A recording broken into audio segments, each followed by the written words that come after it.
السلام عليكم ورحمة الله وبركاته. عاملين يا اخوات؟ رب تكونوا بخير. اهلا بكم في فيديو جديد. النهارده ان شاء الله نتعرف على موعد مباراة الزمالك ونهضة بركان في مباراة الاياب، مباراة العودة، واهم تفاصيل المباراة باذن الله. اللهم صل على محمد وعلى ال محمد كما صليت على ابراهيم وعلى ال ابراهيم انك حميد مجيد. في المباراة السابقة انتهت مباراة الزمالك ونهضة بركان في نهائي كأس الكونفدرالية بفوز نهضة بركان 2-1 على الزمالك المصري في المغرب.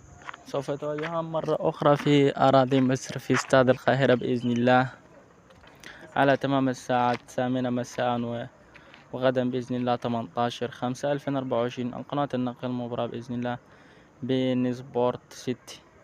والنهاردة سوف تقام مباراة الأهلي المصري والترجي التونسي في مباراة الذهاب في نهائي دوري أبطال أفريقيا، والله الموفق والمستعان. وإن شاء الله فرق مصر سوف تنتصر.